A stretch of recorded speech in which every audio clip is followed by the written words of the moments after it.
Stop what you're doing now. Do not click off. The era of an independent Federal Reserve just emphatically came to an end. My name is Justin Bantam, and this is the House of Trade with an emergency briefing to all of my 17 watchers and listeners.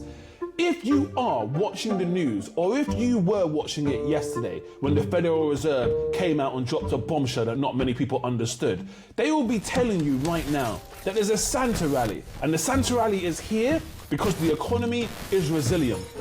They're probably also telling you that the stock market is at all-time highs because American innovation is unstoppable and the exceptionalism is truly here and real and undeniable. However, do we believe that here at the House of Trade?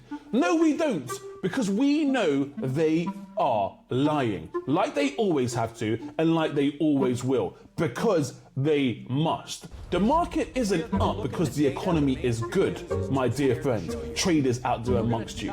The market is up because the market knows something. The market knows the simple fact that the coup d'etat is now fully complete. Jerome Powell is on his way out. Okay, the person that the commander-in-chief loves to denigrate, admonish, and give opprobrium towards.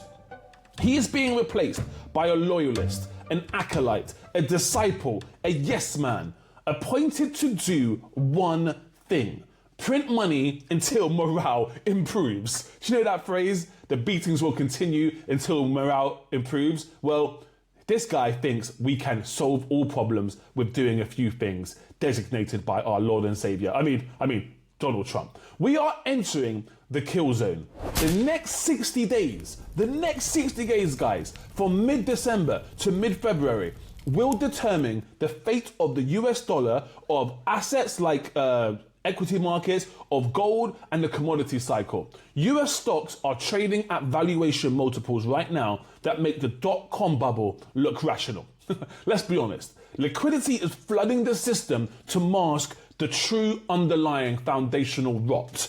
But while you are distracted by the stock chart, the smart money is sprinting for the exit, and they're doing it in a variety of ways. So listen on. My name is Justin Banton. This is the House of Trade. Give me a like, give me a share, give me a subscribe, or don't, up to you. In the next 13 minutes, I'm going to show you the data they are actually hiding. I'm going to show you why China just announced a record $1 trillion trade surplus and exactly what they are buying with it. And for the people of you who are very canny and erudite, you probably already know. But what are the Chinese buying with that money? What are the BRICS doing? Where are they diversifying? And where are the tea leaves and the hints and the footprints to show you, right? Why is the US exporting record amounts of gold to BRIC countries as we speak? Well, the Fed has well and truly surrendered. They are suppressing the crash in the stock market. There is a volatility suppression that's transcending society, that's making people like the boomers and the pension funds and the people who are in possession of 99% of the assets even richer. They are guaranteeing, by doing this, the crash in the currency. So let's look deeper into the trap, if you're still listening with me. It's imperative that we understand where we are going in the next 60 days. You know things are bad when even the cheerleaders start getting nervous.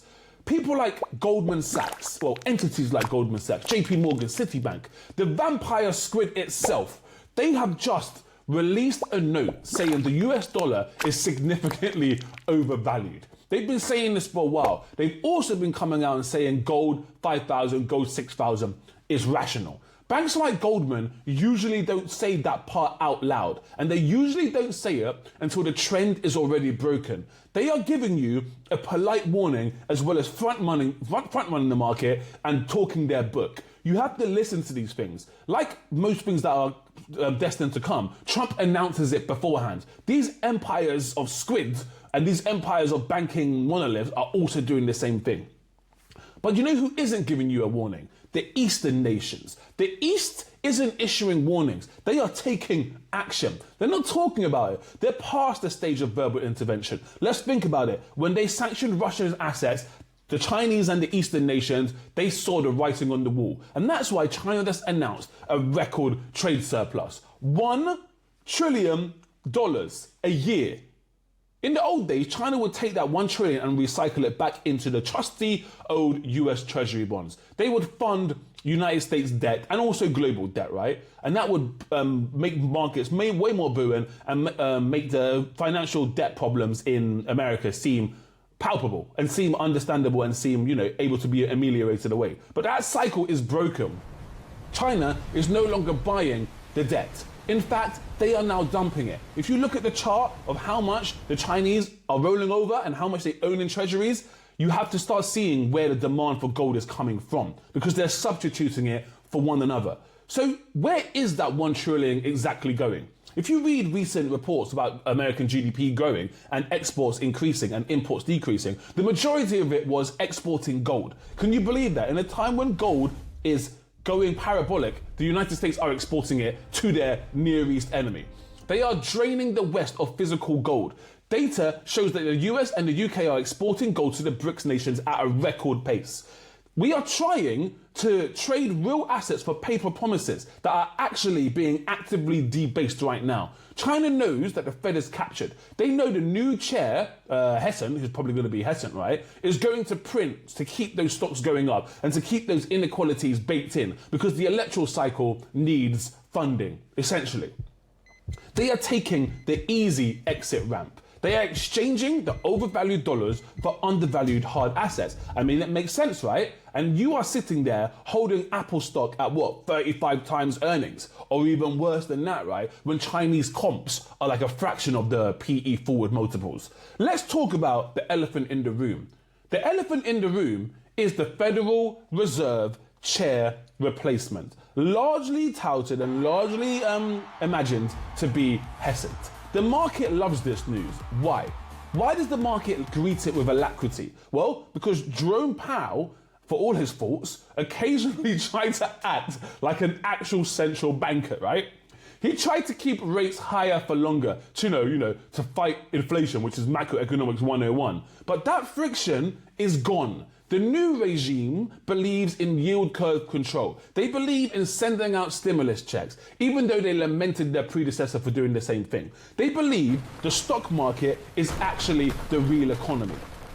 But we are coming increasingly to the point where the stock market's performance might actually lead to the next recession. And this is why liquidity is suddenly entering the system again. The Treasury is going to be buying bonds again, buying back bonds, as announced by Jerome Powell in the recent Federal Reserve meeting. That went under the radar. The Fed is actually signaling cuts. And this yes man, Hessen, is signaling that the printer is going to be very much open for business. Yes, we're going there again. One step before, not QE. And what's that going to do? It's going to create a melt up. Stocks are going to fly. Your 401k are going to look great. But that brings us to the villain of our story. Who is the villain of our story? And where is it all going to go wrong? Because it eventually will. You can't print ad infinitum forever. Do you remember our friend Gavin? I used him as a figurative device. He's a mutual fund manager in a previous video that I made. Completely fictitious, but there probably is a guy called Gavin out there somewhere. Anyway, Gavin, he's a mutual fund manager in this fictitious world. Gavin doesn't care about the dollar. Gavin gets paid on what we call nominal returns. If the S&P 500 goes to 7,000 because the dollar loses 20% of its value, Gavin's still getting his bonus, right? The system is designed to pump asset prices at the expense of your purchasing power, of the feasibility of your early retirement, and what you can actually buy in the stores and overseas abroad when you go traveling, hopefully, if you are part of the elite who can travel for more than once a year, right? And there's a name for this effect. This is called the Cantillon effect. But it's the Cantillon effect on steroids. When the Fed prints money to keep stocks at these crazy multiples, who ends up winning? It's the people, obviously, who own the stocks. Who loses? It's the people who earn the wages, right? The price of your house obviously goes up. Yeah, that's great for the owner, but one house can only buy one house. it becomes impossible for the buyer, for the young person, for the newly formed family. The price of the stocks are going to go up. It's great for Gavin, it's great for the owners of the wealth, but it's meaningless for the worker. And I'm starting to sound like a communist, but I really don't mean to be, right? I'm not talking about like the proletariat or anything. This is going to definitely lead us to the most dangerous concept in macroeconomics, and it's called volatility transmutation. And if that sounds like a scary subject that's very esoteric and recondite, it really isn't, right? We've been going through volatility transmutation for the last 50 years with the baby boomers. The new regime thinks they can eliminate recessions by printing money. And we've been doing that for a while, right? That's what QE literally is. But energy cannot be created or destroyed. It can only change form. You cannot eliminate volatility. You can only transmute it. And that's what I'm talking about. It's trying to like keep a beach ball under the surface of the water forever. It's going to violently explode. And what's my analogy linking that to? I'm talking about how the inequality between the haves and the have-nots is being exacerbated by these financial policies. But hey, the hardcore reality is that we can actually benefit from that as traders. When they suppressed the crash in the stock market by refusing to let values actually find price discovery, that energy has to obviously go somewhere else. And you can position on both sides of it. You can ride the bubble, or you can position to benefit from the bubble. It's gonna go into the currency. It's gonna go into inequalities within society. It's going to manifest everywhere else, this suppression of volatility, right? So you ask yourself, why is everything so expensive? Why is the country and the world so polarized? Because we refuse to have a recession. We refuse to have a debt jubilee. We refuse to address the debt. They are choosing to destroy the dollar to save the S&P 500. And that's why the next 60 days and beyond are so important. You need to position yourself to actually profit from this move. So what's going to actually happen in the next 60 days, I hear you asking, and with good intention as well behind it? Well, in the next 60 days, you are going to have to decide where we are in the cyclicality, in the phase. I suggest, I tender that we are in the euphoric phase. The new Fed narrative is driving a mania. Gavin, our analogy, is buying Nvidia at 50 times sales. China is quietly selling into this strength. So expect the market to rip into the new year. This is a Santa rally for absolutely every single asset on earth. Everything. With the exception of crypto, which is another story altogether, right? Because here is the concomitant trap. Because there always is a trap. This is not a winner takes all or an equally distributed market. It's quite zero sum. So in late January, the liquidity flows are going to reverse.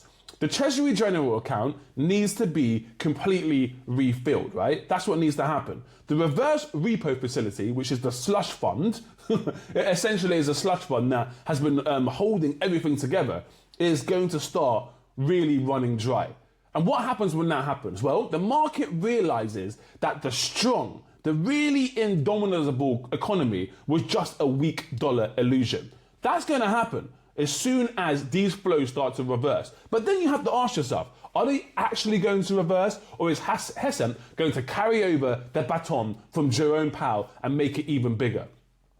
If he doesn't, this is where the rug pull is well and truly going to happen, right? This is why the next 60 days are very important. They've lured you into the political pivot, the Fed pivot narrative in December, so they can use us possibly as the exit, which could occur in January, because China is selling. Have no doubt about it. The insiders are definitely selling. The BRICS are buying gold, right?